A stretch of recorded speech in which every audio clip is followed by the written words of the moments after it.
नमस्ते प्रणाम भैया। हम राइटर विजय बागी स्वागत बाटे आप सबके हमारे चैनल पर। और हाँ भैया, आज उपस्थित बानी रुआ सबके बीच में लेके नवरात्रि स्पेशल देवी भजन हुआ हिंदी में।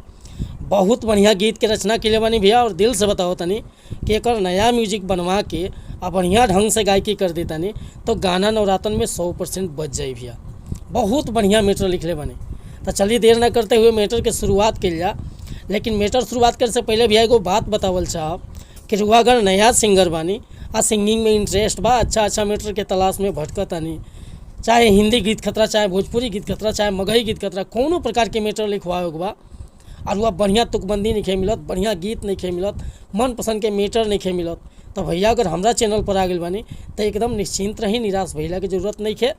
रुआ जैसन भी मैटर चाहत होकर लिखवावे के बड़े भैया बिल्कुल उचित चार्ज पर हुआ के फर्स्ट क्लास के गीत मिल जाए। काहे कि भैया हम हर तरह के गीत लिखेनी, sad song, love song, orchestra song, धोबी गीत, रोमांटिक सॉन्ग, चाहे भक्ति भजन, कोनो प्रकार के रुआ मैटर चाहे बेहिचक कॉल चाहे व्हाट्सअप कर सकीले।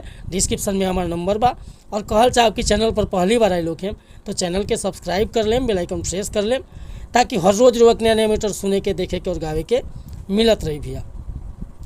आज के गीत बहुत अच्छा राइटिंग के लिए बनी।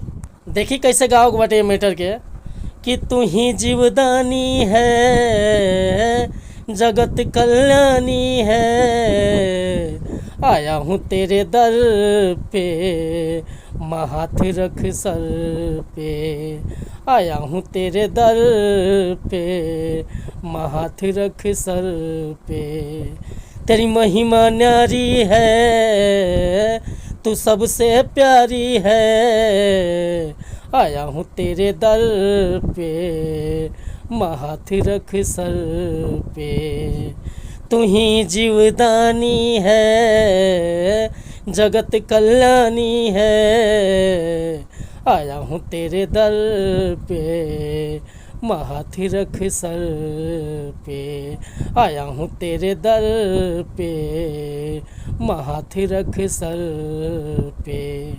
तब भैया अगर हमसे गाँव में कोनो त्रुटि भइल हो तो क्षमा चाहता नहीं, काहे कि हमारा स्केल उतना ऊपर जात नहीं है। रउआ एकरा के बढ़िया से बखूबी गा सकता नहीं। अगर नया म्यूजिक बनवा के बढ़िया से गा दनी तो नवरात्र में पक्का डीजे पर बजी भैया। तब मैटर पसंद होके तो अगर फुल गीत लिखवावे के चाहता नहीं तो बेहिचक हमरा के कॉल चाहे व्हाट्सअप कर सकीले। डिस्क्रिप्शन में हमारा नंबर बा और व्हाट्सअप नंबर बता देता नहीं 8874473128। तो वह कॉल चाहे व्हाट्सअप कर सके भैया। कोनो भी मैटर लिखवावे खतरा, चाहे म्यूजिक बनवावे खतरा। मिलता नहीं फिर से अगला वीडियो में। अगर वीडियो पसंद आए तो एगो लाइक करब, कमेंट करब और चैनल पर पहली बार आए लोग हैं तो चैनल के सब्सक्राइब कर ले। जय हिंद, जय भारत, जय भोजपुरी समाज।